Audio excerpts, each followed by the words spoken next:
is a funny thing. It's not a game of chance like rolling dice on a table. Nor does it follow after us, regardless of our choices. But fate will find all those who don't act at all. Our 4 friends are running out of time. Destiny will soon knock at the door. Are they ready to answer the call? What? Ring, ring, everyone. Hello, it's your Dungeon Master, Gustavo Sorola, and I'm calling, and I'm going to hit our 4 players with an arrow. Wait, I don't have an arrow. You guys, since the last episode, have leveled up 2 levels, so in lieu of a typical arrow, I'm going to hit you with 2 level ups, and I want each of you to explain to me how your character developed their new capabilities in world. Have you been training, learning? What have you been doing? What's happened that allowed you to gain access to these new things? The floor recognizes Miss Dunkelman. What did he mean by running out of time? We're 14 episodes in. We're running out of what? We started this recording like 10 minutes late. We're like really behind schedule. I'd appreciate it if we stay on topic. It's true. We did. So yeah, I can take volunteers or I can call on the class. Should we roll? You can roll. Oh, you can roll. Yeah. Chris, give yourself an inspiration die for raising your hand. I appreciate that. Oh my goodness. Today's wonderful. What is it, Christmas? I rose my hand before Chris, but it was for something else. Yeah, but we're used to you having normal lines of communication. Chris, on the other hand, this Pavlovian dog. We want him to develop this. I rolled a 2. I rolled an 11. 13. 15. Ooh. All See, right. Chris, see the good karma that comes from raising your hand? So I believe a 15 was the highest. So go for it. Hello, I am Chris Demarais, and I'm playing Gunther, the level 5 fighter. Chris is choking. Level 5. Yeah, Croakfolk, frog, and give me 1 second. Hello. I was Mr. Barbecue Sauce. I was talking with Doug, and Doug said that the brain is the most powerful organ in the entire body. And I said, how is that possible when I work so strong to be strong? And so I started thinking about that, and I slept on it. And in my sleep, I began to train using my mind In my sleep. And I trained every night while I slept using my mind. and then today when I awoke, I learned that I am stronger. Not only am I stronger in that whenever I stab, I can make it pierce more, but also now I stab twice. Oh. Whoa. I believe if you ask Doug, he would say that's twice as good. I don't want to speak for him. Well, 1 times 2 is 2. So yeah, that's twice 1. That's correct, Gustavo. Very good. Inspiration die for Gus. Yeah. I did not know that it was that when you go to battle, you could just stab twice. I had not thought of it. Well, luckily you slept a lot and you're able to figure it out. So thank you, Doug, for teaching me how strong my brain can be. Barb doing math as an adult in her 30s sounds a lot like me trying to help my children with math. I feel like there's a similar dynamic here with Doug and Gunther. It often ends in me going, let's Google this. I think that's one of the main reasons I could never have kids is because I could be of no help for their homework. I mean, that's where like Google and just the internet in general just goes, oh, okay, that's what the equation is for this. Yep. I've got a freshman in high school now. Oh so my she's into echelons of math that I'm like, I haven't utilized that in a while. I think all we do on this podcast is C squared is equal to A squared plus B squared. Yeah. Got that down. Pythagorean theorem. We should have that on a shirt for us. D&D. So Gunther, you can attack twice, which is very cool. Did you gain any strength or stealth or anything? Charisma, perhaps? You need a bit of that. No, I did not grow stronger with muscle, but I grew faster. Ooh. And more dexterous. Dexterous. Y'all, I think Gunther just fell off a cliff. Dexterous. dare you. Meta-wise, I get 2 attacks now, and then I also got the piercing feat. Oh, that's what you were trying to say. You can pierce feet? I thought you could pierce all kinds of stuff. That's a thick part of the skin. That must really hurt to really get like a whole piercing through there. Not because that's the skinny part where with the web toes. Oh. It's true. But yeah, piercing feat. Ability score increases my dexterity by 1, and I get puncture once per turn. When you hit a creature with an attack that deals piercing damage, you can re-roll one of the attack's damage die, and you must use the new roll. And then enhance critical. When you scored critical hit that deals piercing damage to a creature, you can roll one of the additional damage die when determining the extra piercing damage that the target takes. So, for example, I just want to make sure I'm clear on how that works exactly. You have a rapier that is a piercing weapon that you use, and the damage die on that is 1d8 plus 7. So, if you crit, typically you roll 2 die, and normally we give one of them at maximum. So, you would get 8 plus 1d8 plus 7. But with this, you get 8 plus 2d8 plus 7. Is that correct? Yeah. Whoa. Okay. That feels That's a lot. powerful. Well, that's when you crit, so it's like a 1 in 20. But but now I have a 1 in 10 chance. 1 in 10 chance of it happening when I attack. You know, on a D20, there's 20 different numbers on one die. So if you hit a 20, that is 1 out of 20. So that is correct. Thank you, Chris. Excellent. She did the math, or he did the math. But yeah, that's potentially up to 31 points of damage. That's pretty good. Also, Doug Boone math book available now in the Stinky Dragon store. Yeah. It's just the most simplistic equations. I bet we could do that. And it would, Yeah, like a Doug children's book. Is that it for you, Gunther? Yeah, well, and then the double attacks was the other level. Ah, okay. So 2 attacks per turn. It's pretty good. So double the chance of rolling a 20. Yeah. double the fun. All right, cool. Thanks, Chris / Gunther. Who was next? I think someone had a 12, if I remember right. Let me pull it up. 13. 13?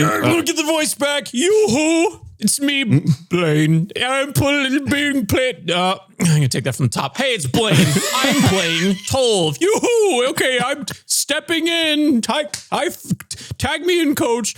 Okay, so I upgraded. I have new things that I can do. Okay, I don't want to brag. Okay, but I have this thing called Sentinel. Ooh, everyone, yeah. So like my ability score, I'm like much more dexterous, like Gunther, or as he said, dexterous. Dexterous. Yeah, and I have this thing like where I basically I'm like the dude from the bridge scene in Spider-Man 3 where like he says, if you mess with one of us, you mess with all of us. So like say that we're in a fight and someone's within 5 feet of you guys and then they attack you and I'm there also within 5 feet, I get an opportunity of attack. Ooh. So that's cool. And then I can also make people, you know, like fall down, like their speed becomes 0, you know, from opportunity attacks. That's pretty cool. It's called Halt. So I'll just say Halt, who goes there. How'd you get all that stuff? You know, it's good that you should ask that, Doug, because you can learn a lot of things when people aren't throwing arrows at you all the time. You know, when you finally get some rest and you don't have, you know, Colonel Boye or Sergeant Steel Eye yelling at your face. You know, you can do a lot of things when you just relax, when you just take a deep breath. Oh, did you do some like meditation or something? I did so much meditation, Doug. It was great. I found a waterfall and I stared at it. I found a tree and I stared at it. Was it the tallest waterfall on the whole earth? Yeah, Severin season 2. And then I found a frog and I stared at it. But then it was Gunther. So I just kept staring at Gunther. Yeah. I stared back. What?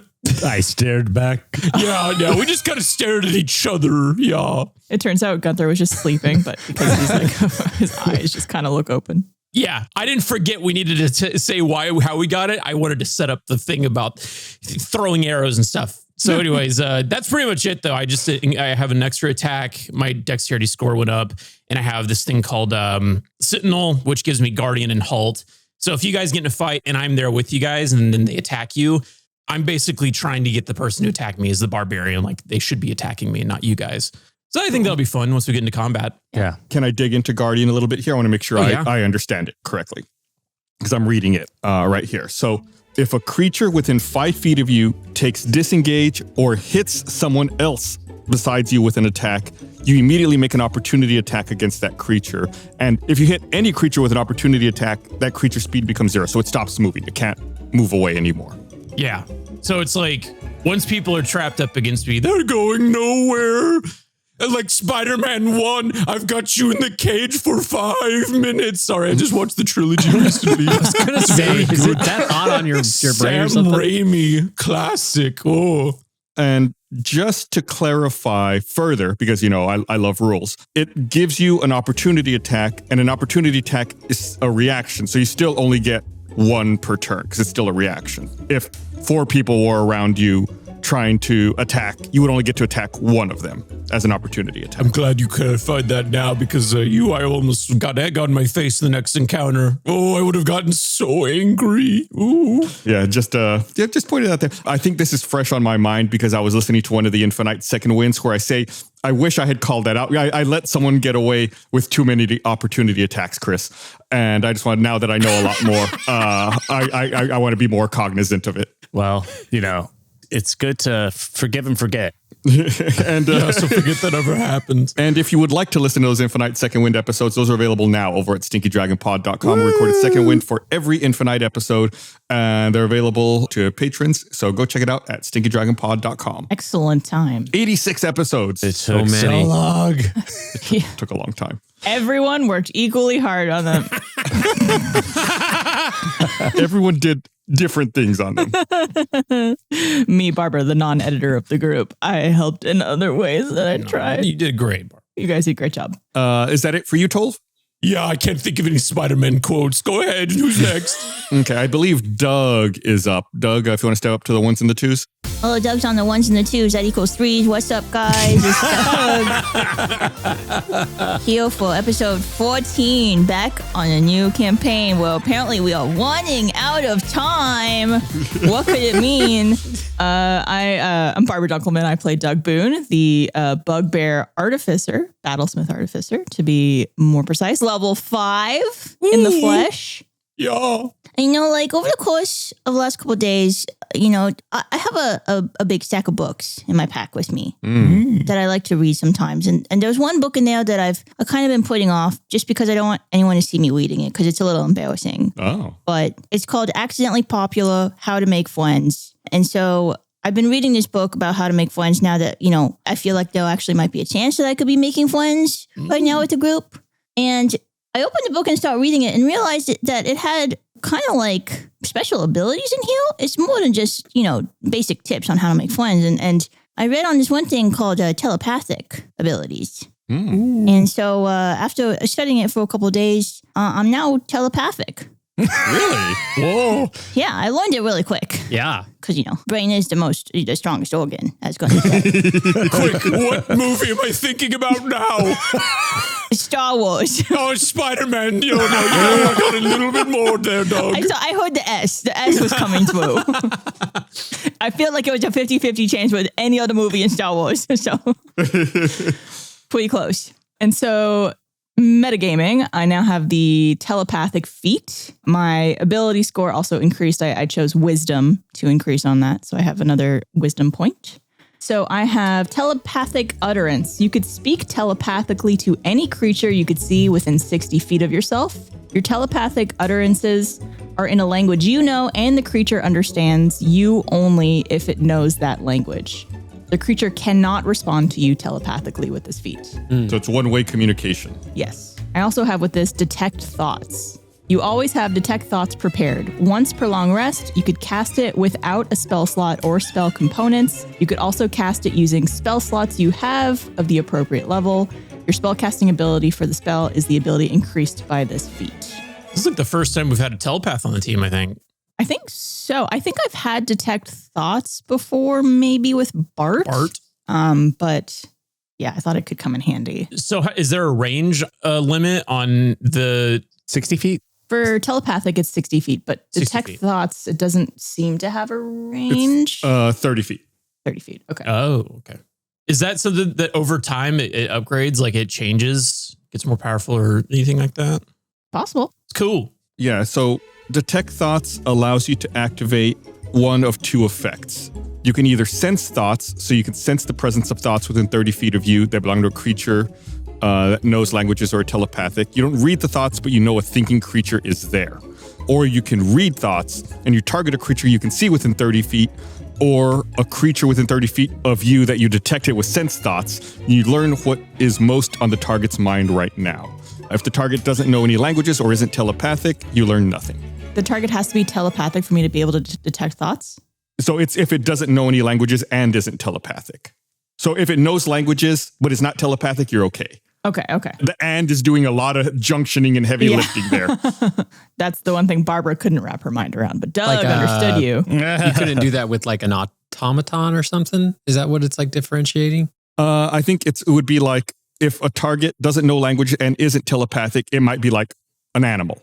Gotcha. Gambot might know language. A frog, a deer. Sorry, Gunther. A deer. Something like that. A plant. Right. Gotcha. Cool. Okay. Cool. That's all for me. Spent a lot of time on it. I'm really proud. It was honestly, partially because I wanted to help my friends out, but also it'd be cool to be able to communicate with Gambot a little better. Interesting. Because he doesn't speak. That. Yeah. What the book say about making friends, though? I don't know if I want to tell you because it said to be open and be a good listener and always care about what other people's are going through. So is being a good listener encompassed by listen to people's thoughts that they have privately? I was trying to get around it, Gustavo, but you're all correct. Well, we are going through caves a lot. Yes. Very good observation, Gonto. All right. Thanks, Doug. I believe we have one person left. Well, technically we got two because I run with a party of the little perfect demon that I have. Hi, everybody. John Reisinger here, who plays Natty Wonder, the level 5 drow warlock. Pact of the Chain specifically. I think I might have said at the beginning of the campaign, but I'll say it again so if people are curious. That's why I have Giggy. So much has been happening in the world of Natty, and I'm so glad I get to share with y'all. First of all, one of the things my mama, well, both my mamas would say this almost in unison. It's kind of creepy, but they would say, Natty, do you know how you get to Fantasy Carnegie Hall? And I'd say, how? And they say, practice, practice, practice. And I have been practicing my craft. And through that practice, I have become an even better performer. I know that's shocking. I'll wait for your guys' pause to deal with that. Okay? Drink it in. I'm even better at it. I can change my visage at will as much as I want now. It's not even just Natty now. I can turn and look like almost anybody now. Can you do one now? Prove it. I turn into Sergeant Steel Eye. Oh, no, don't look. It'll stress you out. No. And on top of that, I can sound like him too. Listen. Wow. We'll add it in post. I was just waiting for you guys to throw in something. Yeah, at first I was like, who does Steel Eye? Like, oh, wait, that's me. I was like, no, listen, I will add it in post. How could you forget, guys? Say something sassy, Sergeant Steel Eye. Go on, do it. Giggy, put that down. Next time, this is Steel Eye. Next time we're at camp, I want you guys to look at my buns because I've been working on them real hard doing squats and stuff, and they're not just for squatting, they're for looking. So look. Well, if he does insist. So that's going on with me. I did get also recently another little message from my wife, and she decided that, it is obviously a hard task to be raising Giggy kind of all on my lonesome most of the time. She's busy with her stuff. I'm busy with my stuff. This is how we work. But she thought I needed some help. So she said, she's like, hey, next time you see one of them dead things, you can make it your little helper for Giggy. Oh. And so now I can animate dead. It's pretty cool. A playmate for Giggy. Yeah, he needs all the help he can get. He loves Gambot already, but he needs someone. I need another pair of eyes because I swear that little kid, he gets faster and faster each day. And let me check on something for you. Gambot also likes Giggy. Oh. I just detected those thoughts. But I didn't. I did not use the spell slot. That was So yeah, that is also a big help. And Gigi's also. I realized that I've just been neglecting on raising Gigi to his full potential, teaching all the lessons I could, and making sure that he is on his path to becoming the Lord of the Apocalypse someday, because I want him to achieve his dreams, okay? Okay. And so Gigi is now, you guys are going to notice this throughout our little adventures as our little party, that I'm going to be taking some time to teach Gigi lessons. And hopefully as I teach him lessons, he'll get stronger or better, or he'll kind of learn something and kind of grow as the little fiend that he is. That's adorable. That one I will talk about meta-wise. Micah came up with a function to kind of teach Gigi lessons. What did he call it? He called it Life Lessons with Gigi.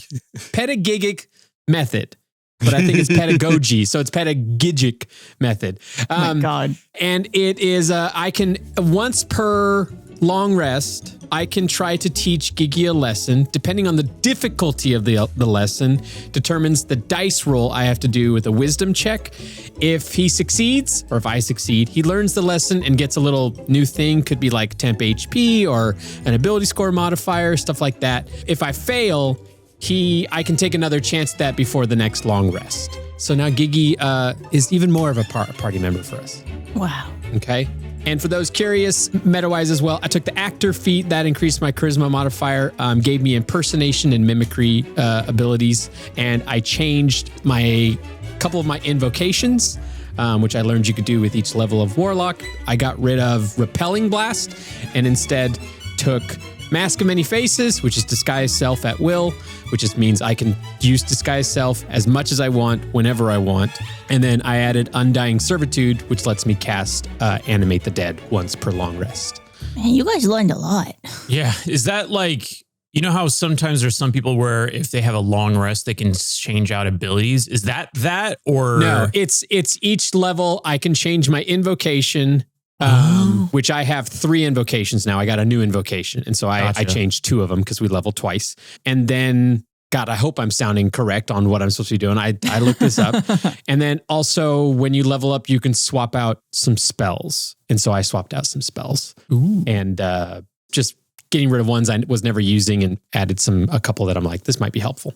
You don't have to wait for a long rest to teach Gigi. It's 1 per short rest. Short rest. Sorry. Yeah. I was going off of the cuff. But yeah. So we're going to be teaching Gigi lessons. Ooh. Everyone took a feat. Yeah. I took a feat that also increased my charisma, so I kind of got both. Yeah. My feat came with, I guess it's only 1 point ability score improvement, but I was like, I'd rather get a feat and like get closer to a potential like increase on that.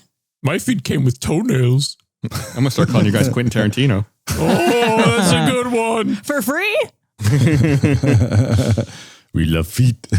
Gus, I just want to say, I didn't take lucky. Huh? Oh. I noticed. You proud? Interesting. Yeah. It's some growth. It's for the sake of the audience so that they could have some difference and it's not just Blaine building the same character over and over again. It was challenging because as a fighter and you having played a fighter, there are a lot of like common feats, but I was like, man, I don't want to have the same catchphrases as Kyborg where it's like, I'm gifted the chromatic dragon. There's only one Kyborg.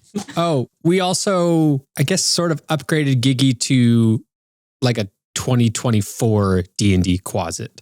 Not much changed except for his attack is now Rend instead of, I think it was Bite previously. It was Bite, yeah.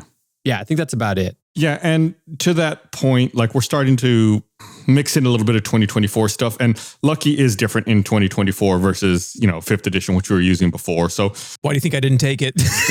We're beginning that process. So if you hear some hybrid things or some mishmash, that's why. I also imagine all of our HP increased as well. Yes. Doug did a couple little curls. With the books? With your books, yeah, exactly. I would love to see Doug reading like that, like a weighted book, and you're like doing curls as you're reading a book. He's doing 2 at a time, reading 2 books. Oh, that sounds awful. We're trying to read 2 books. Anyway, when we last saw B-Team, they were arriving at the stormy shores of Endridge Bay. While taking a brief breather, the 4 soldiers received a missive via Raven. A message from none other than Sergeant Steel-Eye. Based on Private Part's initial assessments, Steel Eye saw fit to promote B Team to Private First Class, or PFC.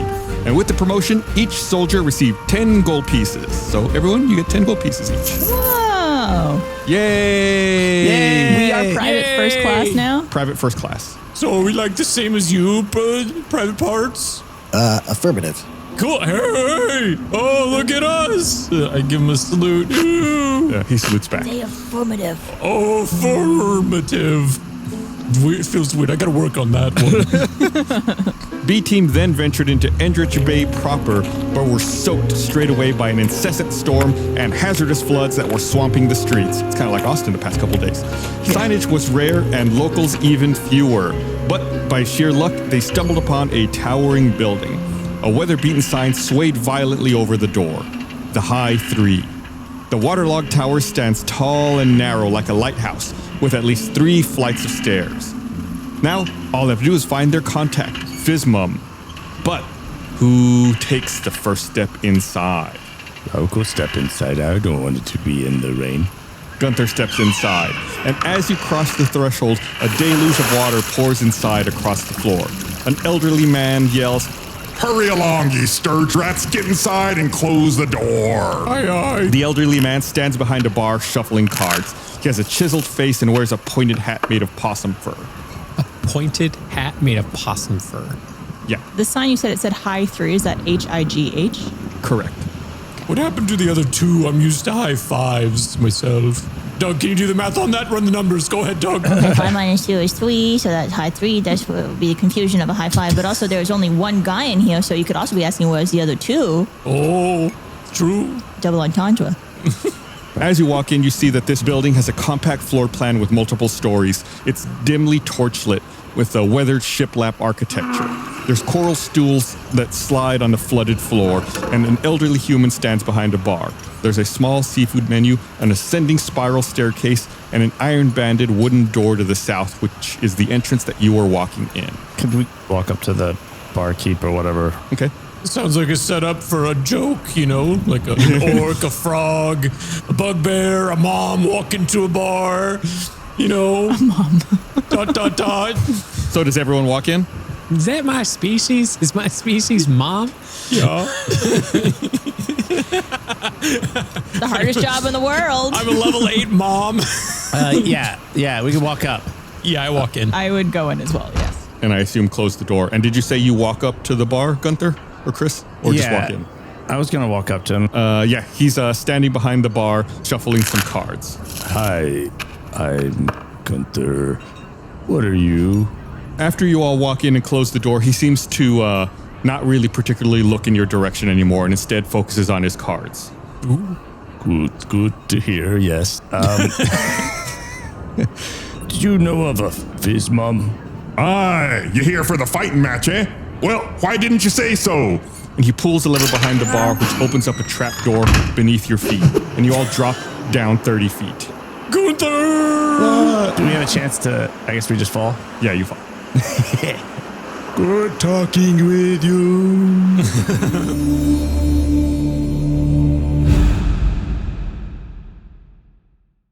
Did you know that we make a post show for every episode of Tales from Sticky Dragon? It's called Second Wind, and it's where we look at the gaming module to learn how things could have gone differently, what we did right, what we did wrong, and what the heck we were thinking. Here's the clip. Here's how you make a good adventure. Don't just make a dungeon where it's like, oh, here's a trap or here's a monster. Well, why does this room exist? What would be the practical use of this space? Why is it here? There is a metallic, shiny, singing bowl sitting on the table in the middle of the room. It is enchanted to offer a guided sleep meditation to anyone that walks through the door. That's a perfect example. This isn't even meant to be a trap. This is a meditation room, a spiritual room for the people who live in this space that we're traveling through, and it becomes a trap. It's us clashing with something that's already existing, and it makes that world seem so much more flushed out. Wow, I actually sound almost smart there. Second Wind is the perfect companion piece for Tales from Sticky Dragon, and you can find every episode on our Patreon at stickydragonpod.com. We need your support to keep making this show, so please go to stickydragonpod.com to join our party and get access to Second Wind and a ton of other exclusive shows and perks. Thank you.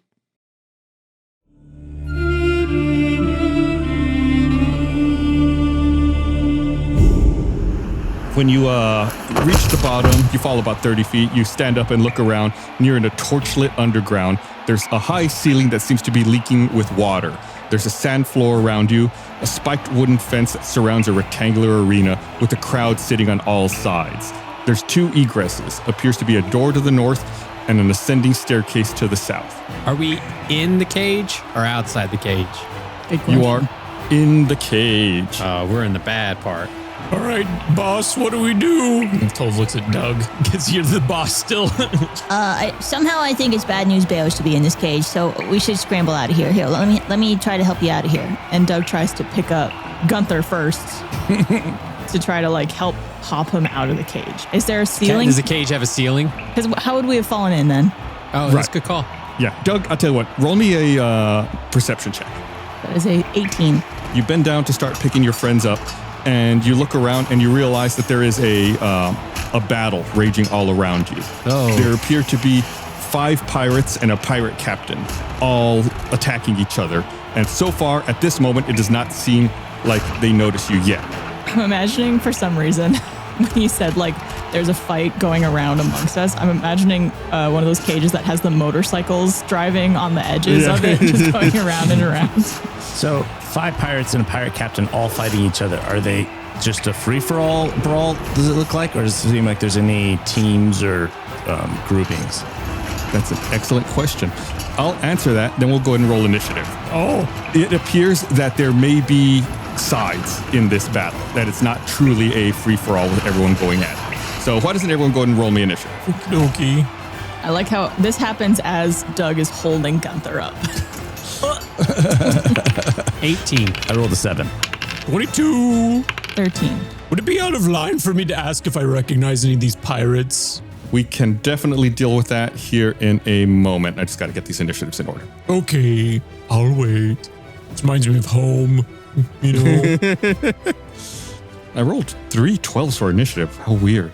3 12s. Wow. Out of 6, right? Out of 5. I thought you said there was 5 pirates and a captain. Oh, you're right. I forgot to roll for the captain then. Thank you. You get an extra enemy. Oh, I thought you were going to say inspiration. No, I was like, better. my mouse started hovering over the heroic inspiration. I was like, oh. And then it hovered back over to the damage to enter in a number. You get it. Extra enemy. Private Parts is here with us too, right? Yes. He rolled a 3, so you got plenty of time before he does anything. Great. Okay, Tolv, you rolled a 22, and you were asking if you recognize any of the faction. What was your question? Pirates. If I recognize specifically any of the pirates or like, we just recognize this place, you know, just any of it. It's all very nautical, and I'm a bit of a seaman myself, you know. Don't laugh. Chris, you curl that lip back in. You stop giggling. It's a perfectly normal word. I'll tell you what, Tolv, why don't you roll me a history check and see how good that brain of yours is working? Ooh, okay. How good that brain of yours is working. Ooh, a -9. God, poop. It's not worth my inspiration die, is it? Oh, you tell me. Well, I'm trying to like outrun my history, so maybe it's okay if I mess this one up. All right. Now, something, maybe you got a little bit of sand in your eye and you're kind of focused on thinking about your new abilities. Nothing really stands out to you. You can tell they are beings of the sea and they spend time on ships and they're actively engaged in combat at the moment, but nothing really specific beyond that. I'm sorry to drag it out further. Can I recognize like what species they are or any of that stuff? Yeah, sure. Why not? Any moms? Is there any moms? High-level moms? You could tell because they're the ones working the hardest. Am I right?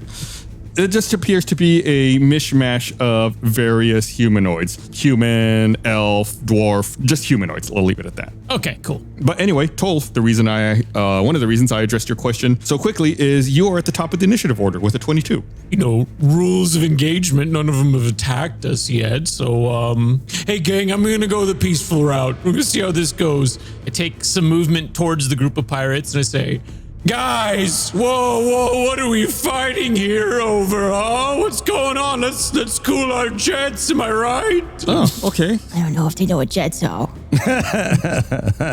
Jets haven't been invented, have they? Let's cool our rudders. Am I right? There you go. Probably not. That would be, why don't you make me let's call it a persuasion check, Tolv. Okay. You know I'm good on persuasion. Ooh, looky there. A 4. I'm gonna actually use my inspo on that one. I think it's worth it. Because I failed that so badly, I feel like they would just turn and attack me, all 5 of them at once. All right, here you go. That's more like it, 15. Who approved? Okay. There you go. Oh, okay. Let me roll just a quick opposing check here. See if they listen to you. And I rolled a 2. Oh. Yeah, the clamor amongst the pirates in here begins to kind of die down, and they all turn and look at you. They're still very much on guard in making sure that no one's going to get a quick attack in on them, but they do turn and look at you. And as they look at you, you begin to hear booing from all around. Boo! Boo! Fight! Fight! Fight! Fight! Was this a junior high? We're in some sort of fight club gang. Shh, don't talk about it. Oh, first rule, of course.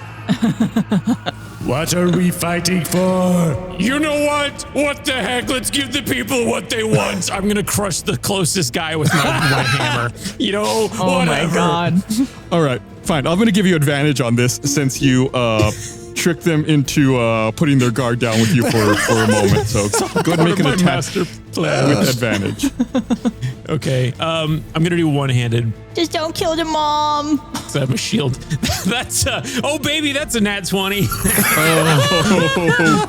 Wow. Good job. Open salvo. And then I'm gonna do my attack, and that's with the Who are you attacking? just the closest dude. So one of the sailors, not the captain. Yeah. I was going to roll to pick one at random. Great, that's fine. Since you didn't specify. At this point, it honestly doesn't matter. And Tolv doesn't recognize rank. He only recognizes strength. Ah. Love it. I love how you're like, why are we fighting each other? Beat. Smash.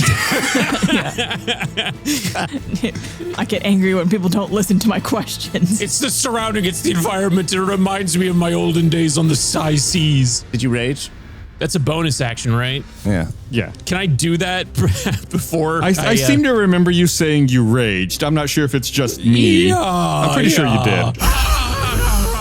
Yeah, I'm pretty sure I did. By the way, I rolled a d6 since there's 6 enemies and rolled a 4. So what I decided to do is go down the initiative order that they rolled in, and the 4th person in the initiative order on their side is the pirate captain. Yep. So you got the captain.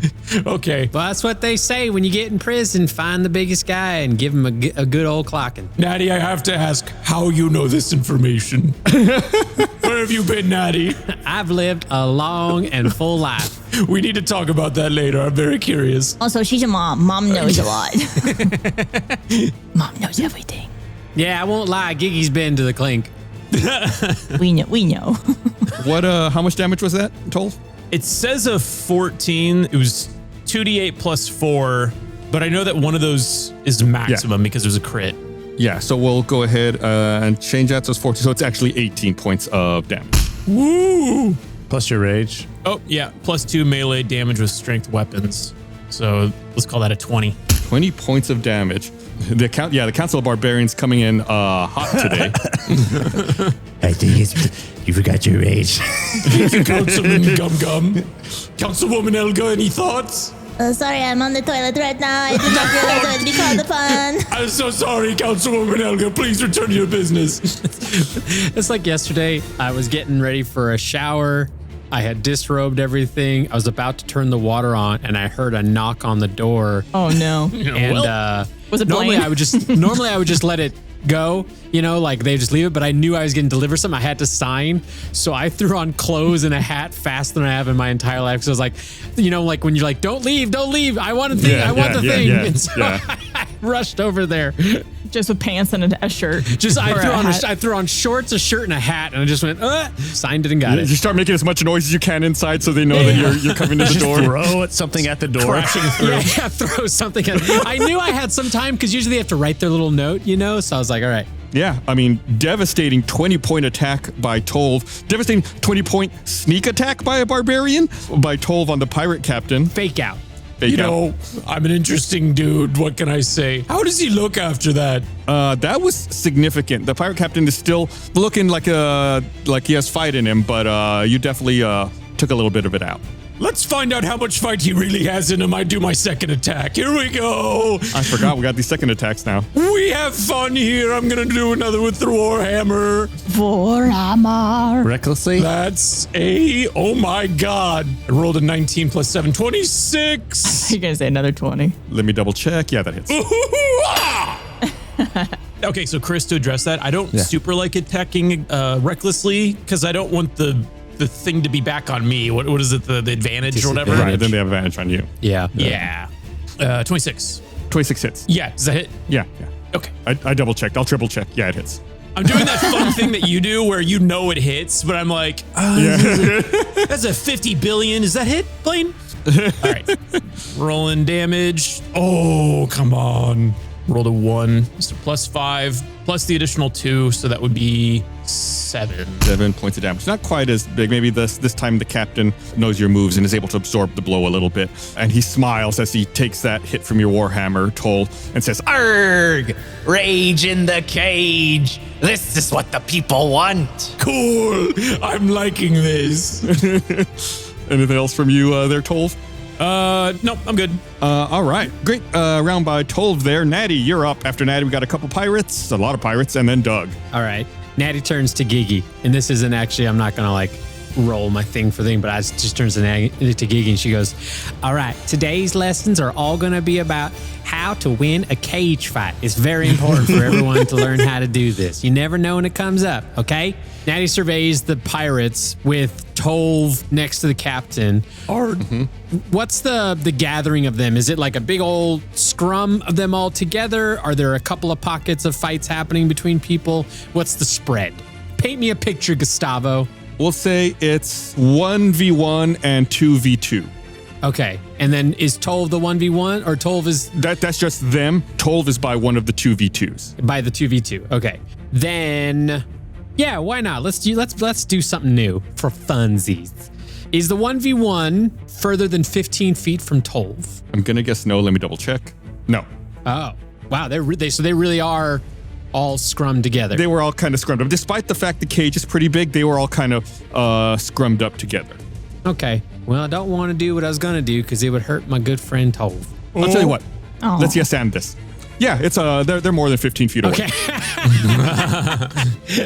Because I could have done an Eldritch Blast. You know I love to pull that trigger. They're definitely more than 15 feet away. Natty turns to Gigi one more time and goes, all right, first lesson. Mommy's going to show you a little piece of where other mommy comes from, okay? Natty casts Moat of Hell. Okay. Jeez. What a name. That is the best name for a spell ever. Can you guess why my eye was drawn to that spell when I was looking through the spell book? You mean the person who's married to death? Yeah, it's fantastic. It sounds like a WMD, but fantasy version. The description is also just choice. You manifest a pocket of hell, a 15-foot radius sphere of darkness, brimstone, and blasting heat appears centered on a point within range and lasting for the duration. The cloud of hellfire echoes with the cries of damned souls that can be heard by creatures within 30 feet of it. No light, even magical light, can illuminate the cloud, and any creature fully within that area are blinded. Cheery. What is this? I've never even heard of this. I've never heard of this either. Wait, do you create darkness? It mimics darkness, so the guys that are in it are now blinded because light can't escape it. Doesn't end there. By the way, this is a 3rd level spell slot, so I'm burning a big thing. The cloud warps the timescape, making the cloud's area difficult terrain. A creature who starts their turn in that area takes 3d6 fire damage. There is no check. A creature who ends their turn in that area must succeed on a wisdom saving throw or take 3d6 psychic damage as the voices of the damned crowd their mind. Wow. I get the feeling that Natty's about to throw mankind off the top of the cage through an announcer's table. Yeah. Is mankind a wrestler? It's like a copy pasta meme. Okay. Someone will get it. Someone listening to this podcast laughed at that. I wasn't allowed to watch wrestling because it's too violent when I was young, and now I don't care about it. 3d6, although I wish I did. People who seem to like wrestling really like it. They're really into it. 3, 3, 6, 12 fire damage. Okay. And this is on the 1v1? Both of those hombres, yeah. All right. They will take that fire damage at the start of their turn. Okay. Yeah. And then so they're blinded, and it's on difficult terrain.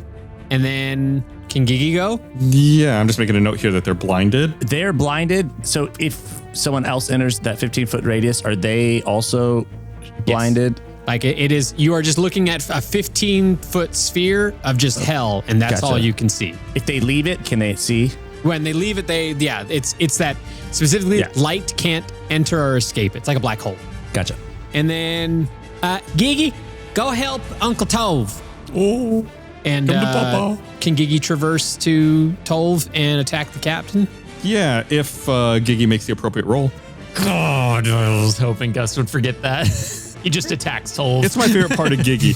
Because normally, and just to clarify, because I think some people have talked about this in the comments, normally I think with this kind of character that John's playing, either John gets to go or Gigi gets to go. But we're kind of bending the rules a little bit just because I like the chaos that Gigi brings. Because like, I don't want to penalize John in case the rolls don't go his way, but because I want to kind of encourage Gigi getting in there and causing some chaos. So we do allow Gigi and Natty both to go. He also can't do much. Yeah. He ain't gonna do nothing. I rolled a 1. So what's he gonna do, Gus? He's gonna do something. He's gonna help Uncle Tove, all right. Oh no! Like a low roll would have been okay. A 1, he's gotta go after Tove now. He's gotta misunderstand the assignment with a 1. Okay, yeah. Okay. Love your familiar. Wow. Gigi runs up, and I'm gonna roll a dice to decide between these two options. Okay. Hold on. Before you roll that die, I have something I want to clarify from an earlier episode now. Does Gigi still have that axe? Oh, he does. What are you doing? What are we doing here? He does, because I want him to still have that axe. Right. Okay, then he's going to use the axe. But again, going off of precedent, he attacks with disadvantage with that axe because it's too big for him. All right. He has a +5 to attack, and I rolled 2 bad rolls, so you're good. I rolled a 5 and a 3. Oh, thank God. So that's 10 and 8. So say like Gigi kind of runs up to Tove and begins doing that thing again where it's like a hammer throw in the Olympics where he starts spinning Little around Tasmanian all crazy. devil is what he is. Yeah, getting the axe up off the ground and tries to swing it at Tove's ankle, but just misses entirely. And I like to picture Gigi falls down on his little butt and he's just sitting there with the axe. It's okay, We have Gigi. a little squeaky sound effect when that happens. Yeah. Gigi, has Uncle Tove ever told you the story of Hoofer from Campaign 2? Gigi just smiles and looks for acknowledgement of his good deed. So good. Is that it for? That's it for you, me. Natty and Gigi? All right. Wait, before your turn ends, Tove says, 2 moms enter, 1 mom leaves. Oh, love it. And I was wrong, Doug. Only 1 pirate goes before you. The rest of them are after you. I forgot. You rolled a 13. They rolled 12s. But one of them goes now, but it's one of them that is blinded, currently in the mode of hell. And they take that fire damage now. So they can still move even though they're blinded, right? And so they can try Difficult terrain. That's it. So if it's difficult terrain and it's a 15-foot radius on the moat, so they could, at worst case scenario, exit the moat, but that uses all of their movement. If that's their movement speed, yeah. Yeah. So the movement would be 30. Difficult terrain would half it. So they would have 15 movement, which is the radius. So they would, even if they were in the middle, they'd be able to get out. So I'll say this one stumbles out from the moat of hell, looking a little pale, maybe horrified by the things it experienced inside of there, and says, Arr, let's not be doing that again. That was traumatizing. I be rethinking my lot in life and decisions. Need to send a parent to my therapist. I'm going to be doing some community service. Balance the karmic scales.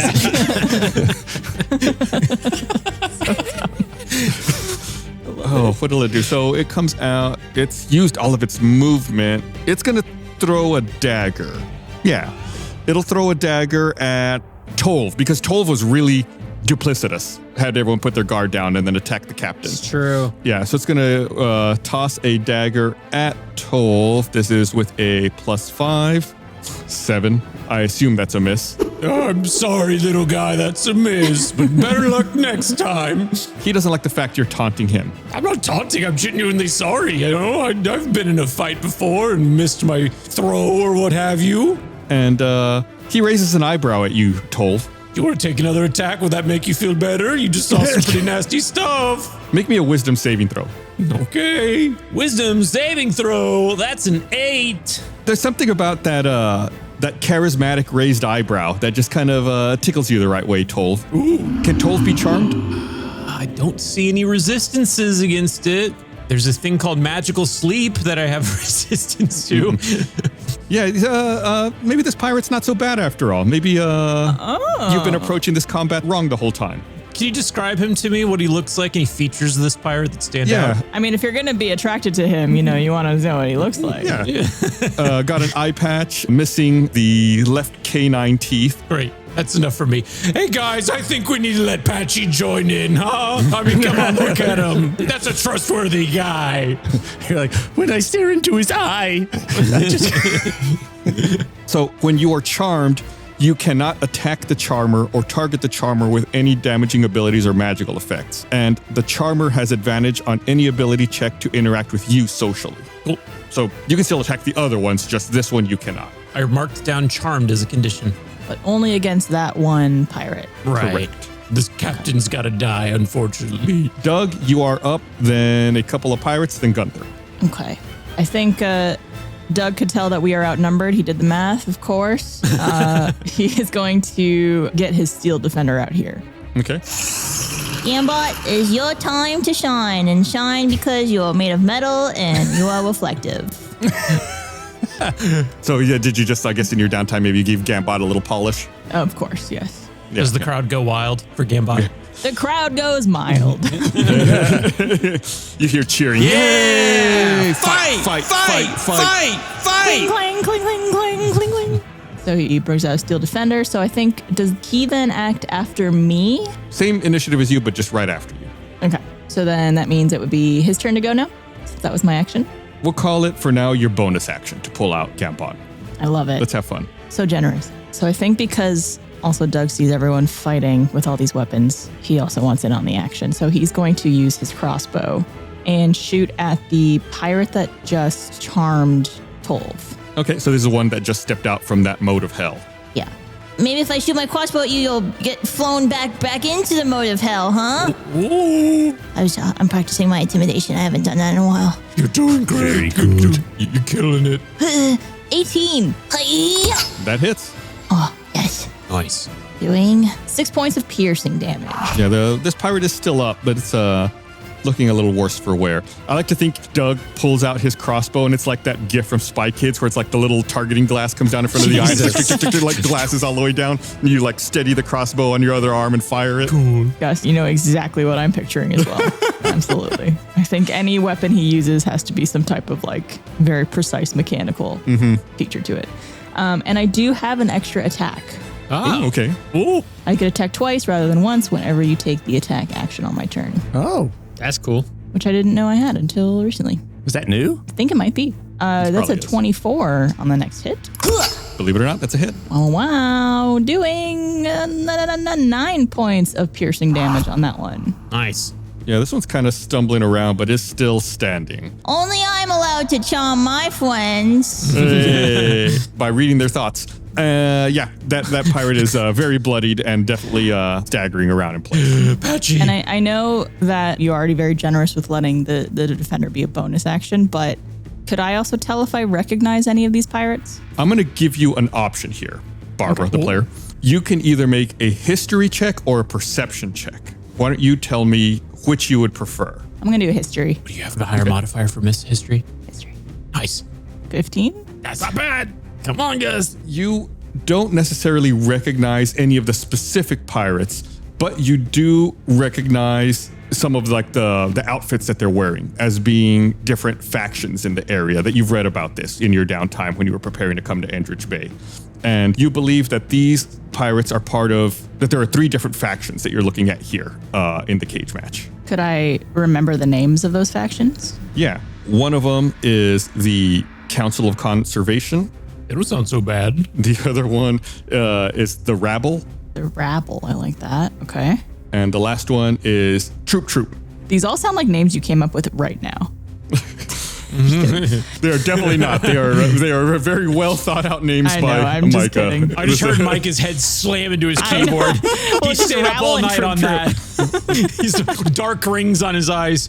Troop poop. No, that can't be it. Troop coop. The goop troop.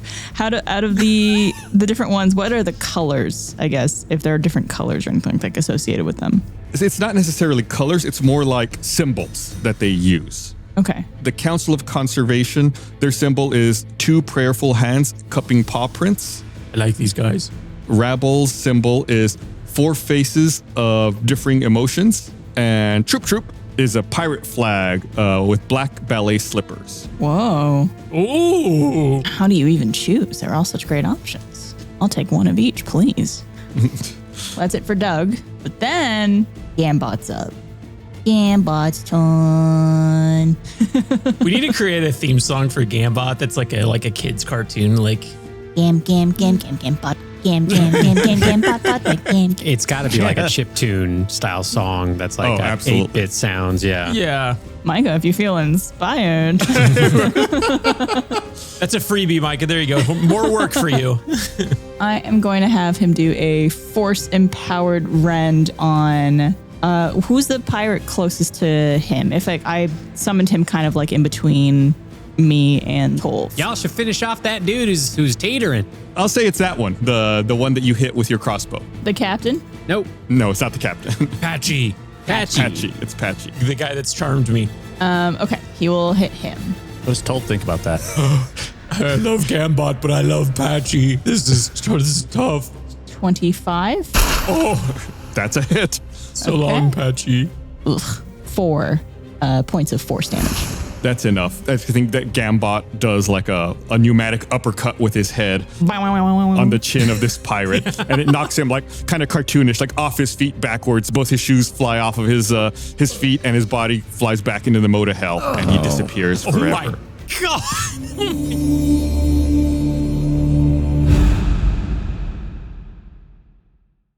I'm Micah Reisinger, writer, editor, and composer of Stinky Dragon. Beneath the dramatic dice rolls, the spellbinding storytelling, and hilarious hijinks lies a secret ingredient. A force so powerful that few dare speak its name, but you seem trustworthy. It's called music. Every piece of original music from Stinky Dragon is available to you for the low price of free? Free. Are we sure about that? That's a typo, right? It's got to be a little bit more than that. Okay, it is free. Okay. All right. My entire catalog of Stinky Dragon soundtracks, that's 13 albums of sweeping orchestral scores, pulse-bounding battle themes, and emotional ballads, now yours to underscore your epic D&D sessions or set the mood while you mow the lawn or walk your fur babies across the road. I don't know, whatever you do to listen to music. Stream Stinky Dragon soundtracks now wherever you get your music for free.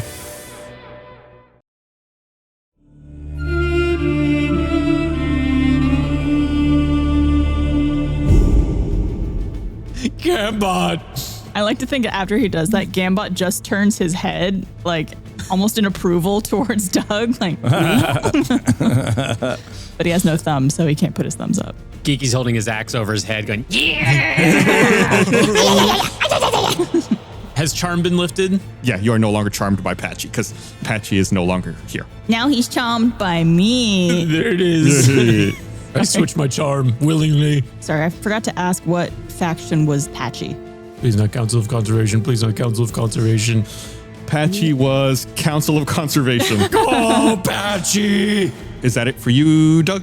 That is it. Okay, I got a couple of pirates here, then after them is going to be Gunther. The first one up is the other one that was in Mode of Hell. So this one comes stumbling out and sees Gambot. Well, Gambot would be right by where it comes out. Tolv is a little further away. Tolv's a liar, but Gambot is closer. It's going to try to stab at Gambot with its dagger. Good luck. Did you call me a liar? What was I that? heard that too. You were a liar. You said, hey, let's not fight, and then you immediately attacked. You already forgot. That was good. That was a good one. This pirate quickly takes 2 stabs at Gambot with its daggers. How far away is Gambot from Tolv? Was it 15 feet or was it closer? I think it was closer. Well, I know that Natty put the moat of hell, whatever that metal name was, 15 feet away from me. Yeah. But I don't know that that necessarily means that the exit is 15 feet from Tolv, or if I'm on the edge of it. Oh, I see. Yeah, it's probably kind of close to you. He wants to know if his sentinel is getting procced. Yeah, let's be real. I just want to kill another guy, Sure, why not? So then the pirate attacks first, makes its attack, and then you react. Yes. Is how I read that. Okay. I think I only hit one time. I got an 11 and a 24 on Gambot. I don't know what Gambot's AC is. Oh, it's a 15. Yeah, so that hits. Okay. Yeah, the 11 misses, but the 24 hits, doing 1d4 plus 3 piercing damage. How dare you? So Gambot takes 6 points of piercing damage from the dagger. Beep, beep, beep, beep, beep, beep, beep. Oh, Gambot, this is a family show. But Tolv, that does not sit well with you. You do not touch that beautiful machine. I'm going to take an opportunity attack. Attack of opportunity. My God. I like opportunity attack. I'm a little hungry. I go for some opportunities for the table. Yeah. Blue and onion. Is that just a normal attack? Yeah. Okay. All right. Well, I'm going to hit him with my Warhammer then. 19. Yeah, that hits. And then just to clarify for future, opportunity attack is always melee, but you're using your Warhammer. And they have to be within 5 feet of you for this, so it kind of makes sense. But just to clarify, attacks are opportunity or melee. Is there any other kind of attack other than melee? I mean, let's be real, Tolv, represent. Okay, I'm going to roll damage. Natty just points at the living embodiment of hell that's like 5 feet from you. Good point. The floor recognizes Natty Wander. That's a 7 plus the 2 because I'm raging, so 9. 9. This pirate is pretty bloody between the moat and now your attack. It's seen better days, but still fighting. You leave my little mechanized friend alone. Okay, that's it for that one. Then it is one of the other pirates that it was in a 2v2. So this is the one that was on the captain's side. You hurt the captain, so this one's going to attack you, Tolv. Bring it. You're going to do 2 dagger attacks. Cute. One hits 20, the other's a crit. I assume they both hit. You would assume correctly, yeah. Okay, we'll do the non-crit first. Okay. I don't know if I'm allowed to do this. Gambot has a reaction called Deflect Attack, where the defender imposes disadvantage on the attack roll of one creature it could see within 5 feet, provided the attack roll is against a creature other than the defender. Tolv and Gambot, best friends forever. They're basically like, no, get away from him, get away from him. The disparity between Gambot and Giggy. Gus's shoulders just dropped. I just saw that happen. Okay, I'm going to assume... You got to figure out which one to put disadvantage on? I'm going to assume that since we're doing this kind of... since I rolled both attacks at the same time, that you're going to choose the one that critted. Yes. Okay, I will re-roll that one in a second. But first I rolled damage for the non-crit, that which was 7 points of piercing damage, but you're raging, so you take half, so that's 3 points of piercing damage. Owie. And now I will roll for the disadvantage roll here for the other attack, so it's a 20 and a 22. Or so it's a 25 and a 22. So it still hits, but it's not a crit. It's not crit. Gambot, you're my bro. I love you, dude. Way to go. Oh, beep, beep, beep, beep, back to you. The mouth on that robot. What have you been teaching him, Doug? English. Dot. So since it's not a crit, you just take 5 points of piercing damage. But since you're raging, you just take 2 points. Cool. This is fun. Combat's fun. Level 5 combat, guys. Are you guys enjoying this? So it is the captain's turn. About to eat my words. The pirates all have daggers, except for the captain, who instead is attacking with a rapier. I thought you were going to say he had a gun. Well, you don't know this yet, but the captain also does have a gun. I was going to say, pirates have guns. Pirates have, they are actually gun-toting individuals. Flintlock pistols. Boomsticks. So the captain is going to attack with a rapier against you, Tolv. This is a +7. Okay. Gunther, he also has a rapier. Whoa. That's it. I'm still perched on your head. I forgot about that. That is a 19, which is a hit. Yeah, that meets. Arg, ye reap what ye sow, sailor. 'Cause we be farming pirates or something. What? Pirates they're so known for their agricultural skills. Right. It's like that reference probably wouldn't fly with them, but whatever. 15 points of piercing damage, but you're raging, so you take 7. Okay. Then you made this captain very angry, so they attack again with the rapier, hitting AC 25, doing 12 points of piercing damage, where you take half, so you take 6. Okay. Micah says, reap what you stow, which is probably better. That probably makes more sense for them. That's good. All right, that's 2 attacks for the pirate captain. So he pulls out his pistol and fires it at you, point blank range, right in your face. My God. This guy's really getting revenge. Hitting AC 23. Man, those are some good rolls I got today. They are. Ooh, this might do a lot of damage. Oh, I rolled 2 1s. Woo! 6 points of piercing damage, but you're raging, so you take 3. Cool gun. I saved the gun for last to have it be like oh no, and it 2 1s. Awesome. Yeah, that's what I used to do with Kyborg, but mine would normally hit and cause a lot of damage, but it was cool, you know, it's still cool. I tried. It's like the pistol fires and it's a lot of smoke, but there is not much damage. If the smoke parts, revealing a smiling Tolv. I cannot wait until my next turn, Captain. Great. So that was the captain. So now it's one of the other pirates from the 2v2. And this pirate looks at the situation and takes their chance and decides to attack the pirate captain while the pirate captain is distracted. Yarg. And only hits once. Yarg. With its dagger, doing 5 points of piercing damage on the captain. The captain looks angrily at the other pirate, but focuses its attention back at Tolv. And Gunther, it's your turn. After Gunther's private parts and then the final pirate, then we go back up to the top to Tolv. Okay. Gunther's been watching from above Doug. Yells out, "Fizz Mom!" and sees if any of the pirates turn to look. Didn't even think about that. Make a perception check for me, Gunther. 11? No one seems to turn and look in your direction. Okay. Well, I want to jump to where's the pirate captain? The pirate captain is, we'll call it like 15 feet away or so. Okay. From atop Doug, are there many people in the way between me and the captain? No enemies, if that's what you're getting at. Well, then, yeah. Gunther wants to jump and make his way to the captain. Okay. Pulls out his sword. Do you know where Fizz Mom is? You're asking the captain? The captain. The captain looks at you quizzically and says, Who? Okay. Wait, no. Get out. Arg. And brandishes a rapier in your direction. All right. From that, can I roll to see if I think he actually is telling the truth? Sure. Vibe check. That's 12. You don't sense that the captain is hiding anything or being deceitful. Okay. Then I'm going to attack him. All right. Careful, he's got a gun. So I'm going to attack with my rapier.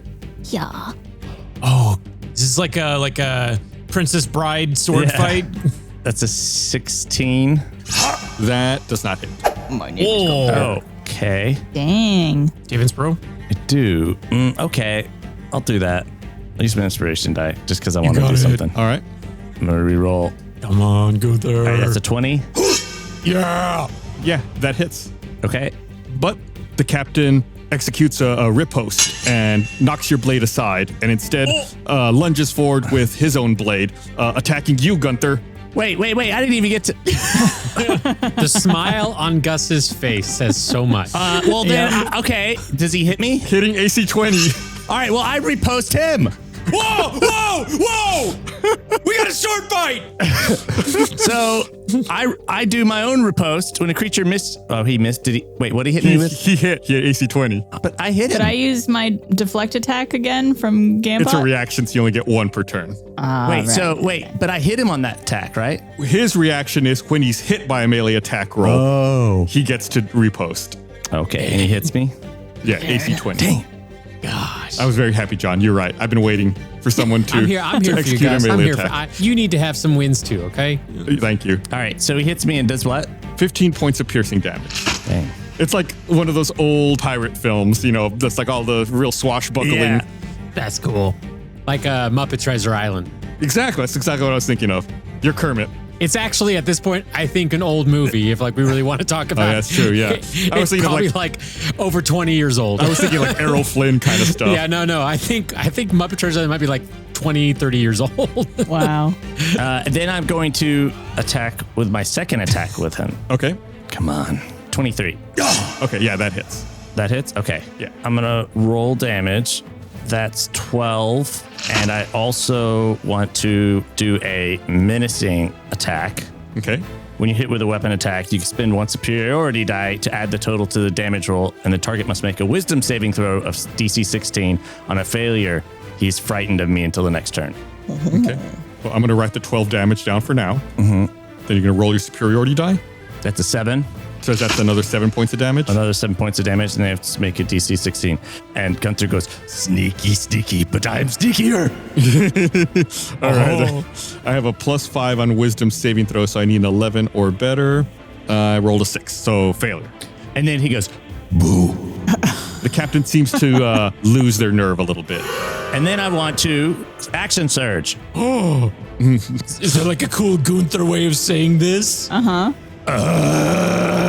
Action surge. Oh God! I think Mode of Hell just hit us. He just rolled over to the battlefield. So then I'm going to take another attack. That's going to be a 24. All right, that hits.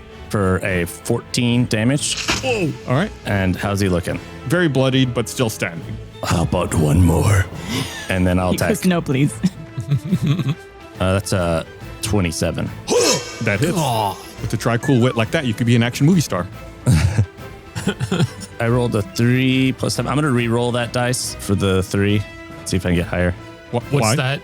Yeah. It's the Piercer feat that I just got, where once per turn I can re-roll a damage die. Ah, gotcha. Because you wanted to re-roll, Gus. Yeah, I was like, what? Can you explain? So I re-rolled it. Now it's an 8, so it's another 15 damage. Yeah, you pierce the captain right in the heart, and you see him fall limp to the sandy floor. Cool. You should have said you knew him. Does anyone else know Fizzbomb? Everyone's like, oh, me. That's it. That's my turn. All right, that's it for Gunther's turn. Private parts. Doug, you feel a tapping on your shoulder. Hello? Well, I guess not on your shoulder, maybe like your waist or something. A little lower. Doug's, I forget how tall Doug is. It's like a tugging on his tunic. Yeah. Doug turns around. You turn around and Private Parts is standing there and says, Hi, Doug. Quick question. On a scale of 1 to 10, how would you rate the progress of this battle so far? The posters battle. Let's see.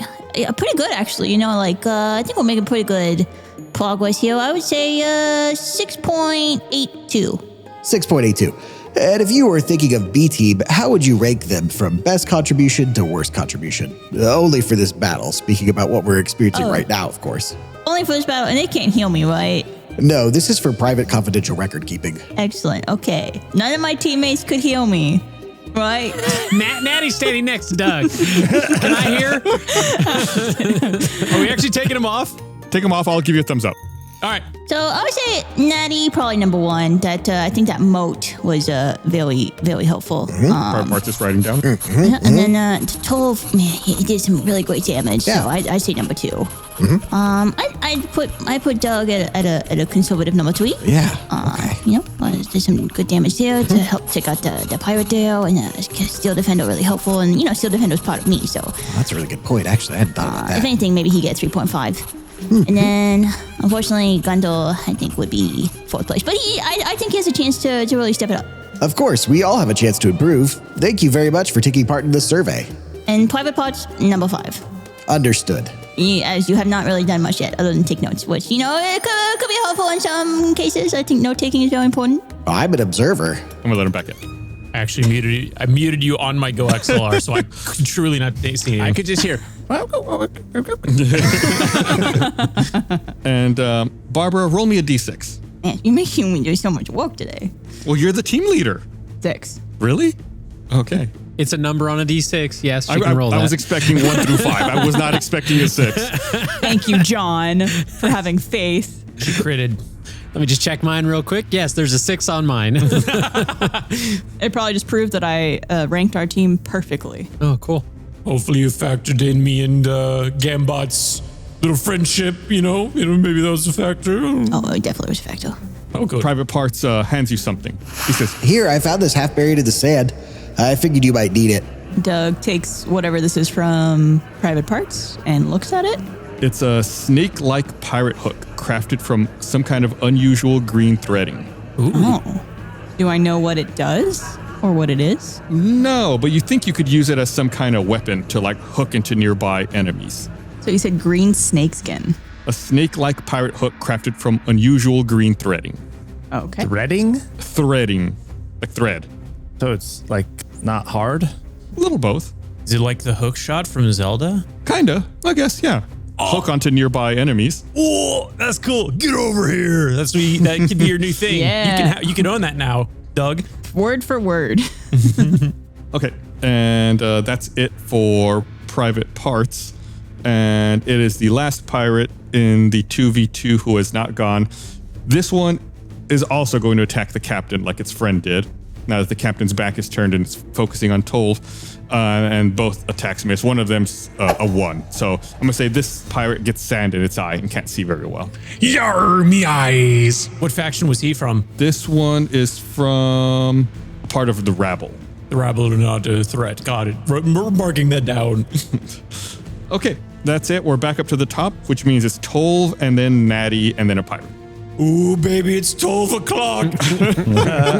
That's good. Because the captain is dead, and this probably creates a new point in the fight, I'm going to once again address the crowd. Okay, everybody, the captain's dead, and unless you guys want to lose another dude, you guys want to call it quitsies here? How's everybody feeling on the battlefield, huh? I think we're in a fight cage. I don't think we get to decide when the fight's over. How does the crowd feel? Make a persuasion check. Okay. Right. That is a 17. Oh. Yeah, the crowd seems to kind of quiet down a bit and look at each other and murmur. It seems like half of them begin cheering and half of them begin yelling angrily, and they begin exchanging money with each other. But then one of them isn't paying attention to them at all and locks eyes with you, Tolv, and from the stands yells, "What's the finisher?" Hammer time! And then I attack the nearest pirate to me, I guess. I'm gonna go for the guy that just tried to attack me. Okay. Do a combo with Giggy. What does that mean? I don't know. Do something cool. You gotta do something cool for your finisher. It's your fatality. Wait, just throw the Giggy? I know what I'm gonna do. It's a make-believe game we're playing. That's what I'm saying. Weave a vibrant tapestry of violence and fun. Well, I want to have my turn. I don't want your other character to have a turn. I'm sorry. I wasn't telling you to do something Giggy. I was just like, do a fatality. Do something cool. Grab a chair. I got something. I'm prepared for this. So I'm gonna attack initially with the Warhammer. I'm gonna hit the guy that attacked me. Okay, got it. So that is a 22. Yeah! Ooh, that hits. All right. I'm going to do my bludgeoning damage. That's a 7 plus the 2 because I'm raging, so 9. Okay. Yeah, the pirate takes a body blow from the Warhammer, but still like snarls at you angrily. Oh, you're going to snarl? Well, how about you eat some of this? And then I'm going to use the Storm Aura as a bonus action. I gain a 10-foot aura effect when you start your rage, and as a bonus action on each of your turns, when activated, one creature of your choice in your aura takes lightning damage based on your level, so it would be a 1d6 if I pass. Okay. So I think he has to pass a Dex DC 14. Dex is, +5, so I need a 9 or better. Roll low. Oh, it was on a 6 and then it rolled over to a 14. So that's a 19. Okay, I'm going to roll my D6 and then I'm going to cut that number in half. That is a 4, so he got 2 lightning damage.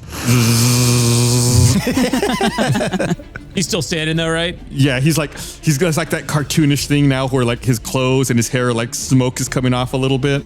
He looks a little dazed. He's kind of like drunk, standing on his feet. You seem a little static shocked. Let me ground you. And then I hit him again. Do like some letters show up in front of Tolv that are like red and like a little like they're written like in a bloody font that say something? Finish him.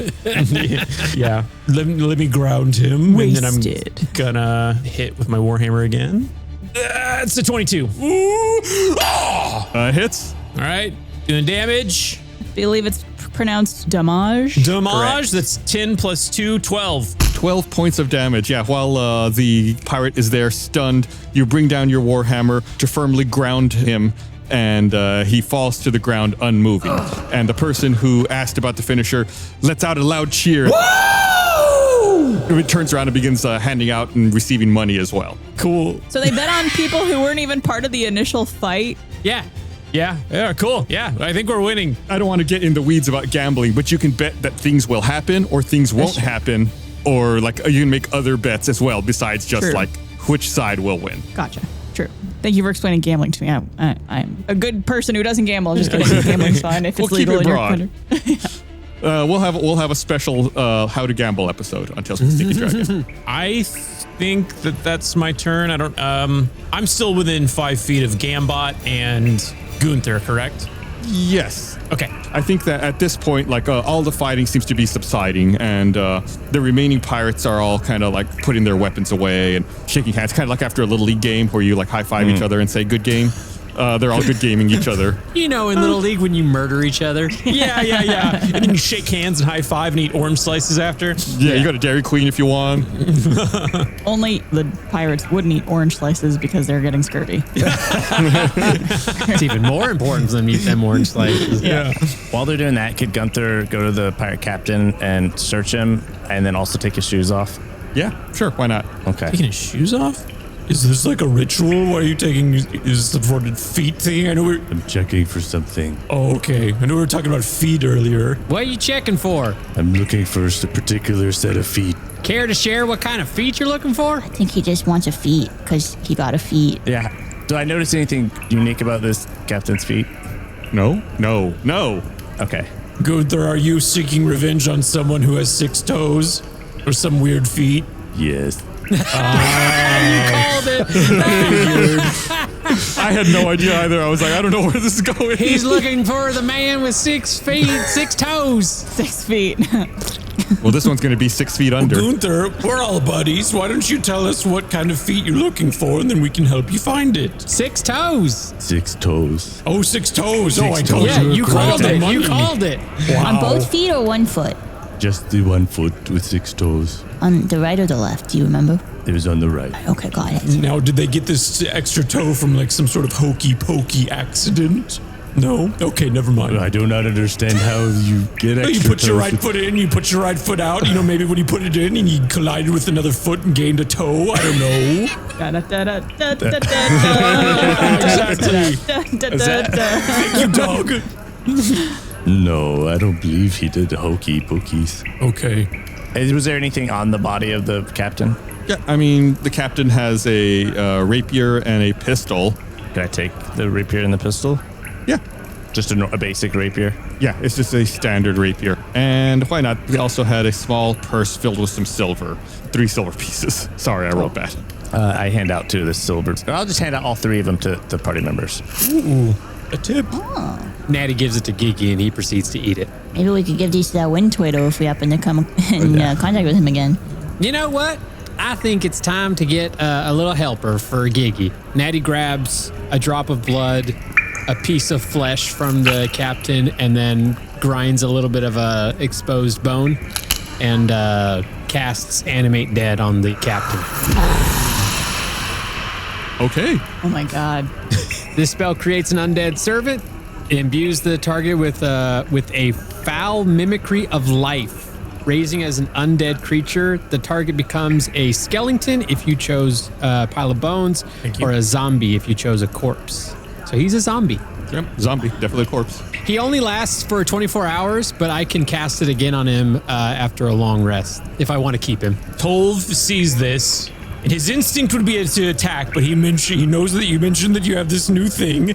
And he turns to Natty and he says, I'm going to ask that I have a DNR, so if I go down, please do not do that to me. Hey, Captain, what was your name? I don't know if he can talk, but what was the captain's name? Let's first establish if he can talk real fast, just because this may come back and be important later, so I'd like to set the precedent now. I don't know, can zombies talk? So zombies can understand the languages of its creator, but cannot speak. Okay. So that's according to the rules for zombies. So I'm going to say... I'm going to need to come up with something a little easier to say than that. All right, everybody meet Grumbles. Good evening, Captain Grumbles. Captain Grumbles. Is Grumbles part of the Rabble faction by any chance? Because that would I go believe pretty that's well. what I said. No, he was the conservation. Patchy was part of the Council of Conservation. Yeah, and then one of the pirates that was fighting the captain was the rabble, which means that no, the captain was part of Troop. Okay. I see a dancer. How do you spell Troop? TROOP TROUPE. I nailed it. I'll take my inspiration die. All right. Captain, take care of Gigi. Does Gigi has a leash, right? Yeah. Yeah. I guess you hand the leash to the captain? Yeah. To Grumbles? Okay. And Gigi starts gnawing on his leg. Okay. Grumbles just is watching. All right. Doug, what do we do now? I guess we should probably find our way out of this cage, huh? Does anybody like approach the cage, like a door or a referee, or does that dude up above us do anything? Or maybe, Gunter, I don't know if you want to scream out to see if... Phasma Bum. Aye, we're looking for Fizzbot. Nope. Fizzmom. Mom. I never know if it's Gunther saying things a weird way or if he's just saying it wrong. That was a hard B. That was not the correct word. Yeah, no, that was wrong. Nobody seems to reply or pay any attention, but the pirates who were there, who just high-fived each other, are making their way to the staircase. That was to the south? The staircase was, to the south. That appears to ascend. So we're going to the locker room. Should we follow? We should go to the rap party. Yeah. Yeah, I think so. All right. As Tolv leaves, because he's never gotten this kind of attention before, he wants to wave to the audience. Thank you. Thank you. Yeah. Good night. A couple of them jeer at you angrily, and then a few others are cheering with fists full of money excitedly. My biggest fans. Shout out to you. While we're going up, could Gunther go up to one of the pirates that's walking up and be like, You fought very bravely. I'm Gunther. Yeah, the pirate kind of smiles at you and reaches out a hand to shake. Gunther reaches up and shakes it. As you all are making your way to the staircase, Gunther's chatting with this pirate and shaking hands. Tolv, in the corner of your eye, something hooks your attention, like a fish to the lure. A shadowy silhouette looms just past the heads of the exiting crowd. The menacing figure's wearing a minotaur horned helmet, wielding a mace spiked with scores of shark teeth. I don't know this guy. You turn to face the figure and lock eyes with none other than Captain Jarl Ironclad. Ironclad.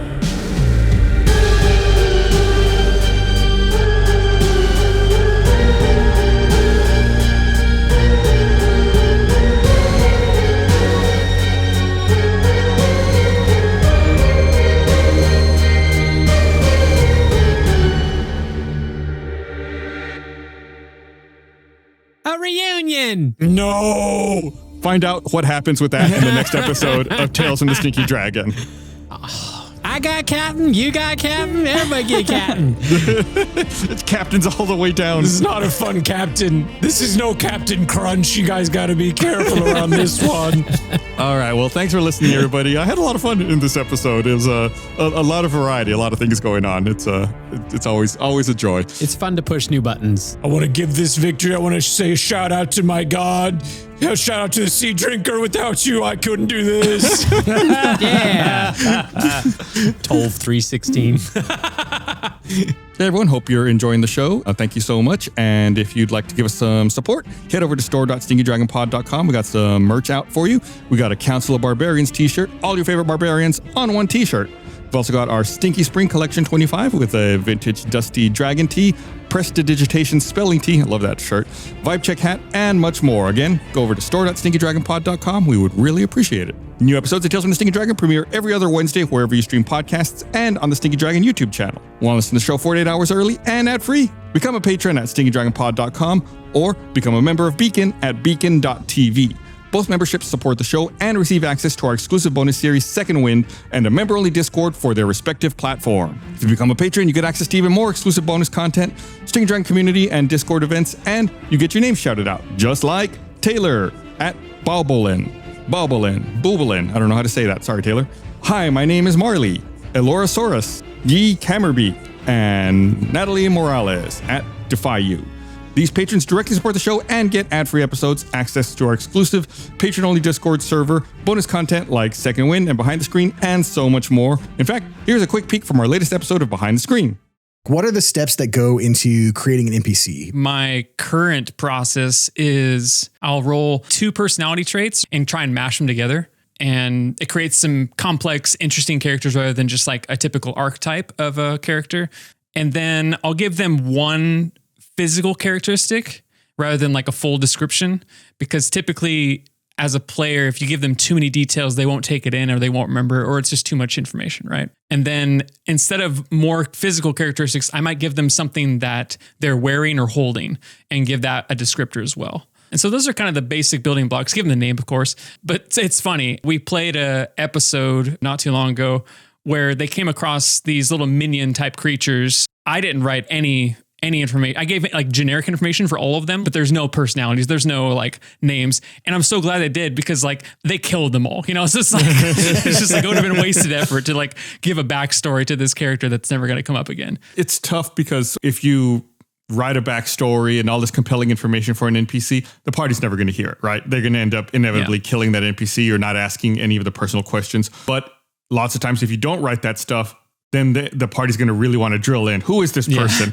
Where are they from? How did they grow up? What are their parents' names? Like, so there's really a balance to it. What helps me convey uniqueness to the NPCs is some of the random personality traits you give them. You know, this person, you know, missing part of their leg, or they speak like their tongue is stuck in their mouth. Their tongue is stuck to the roof of their mouth, which kind of helps differentiate that NPC from other NPCs. Again, all of that over at stinkydragonpod.com. We can't thank you enough for your support that lets us make this show. A number of incredible voice actors lent their voices to this show, including the Pirate Captain, voiced by Jordan Swears from 100% Eat Podcast, the Crowd Heckler, voiced by Peyton McLeod at Peyton McLeod, and Private Parts, voiced by Ben Ernst at Halcyon_Ben. This episode of Tales from the Stinky Dragon was produced by Ben Ernst, written, edited, and composed by Micah Reisinger, with additional editing work by Catherine Arnold. Tune in next time for another thrilling episode of Tales from the Stinky Dragon.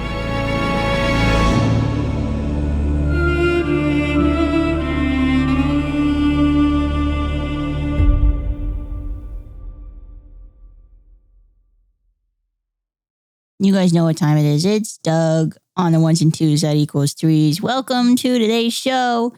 Well, we are in the midst of a pirate battle with 3 different factions. Are they fighting each other? Are they fighting us? Is it both? Let's find out as we continue the Tales from the Stinky Dragon. Even though, if anybody does hear this, it's probably at the end of the episode and you already know what happened. Doug, unfortunately, even with his new telepathic ability, doesn't have the sense to see the future. But hey, maybe someday, maybe on the next level up, that might be a feat that Doug gets. A little OP. But we shall see. If the great powers that be allow Doug to see into the future. I couldn't think of something that rhymed with that. Doug should probably also use this time to stretch his legs, but he does not. Maybe that's in my best interest, but who knows? Doug's going to stretch his legs. Doug could see what will be. Oh my God. How did I not think of that? I was peeing and I was like screaming, what will be?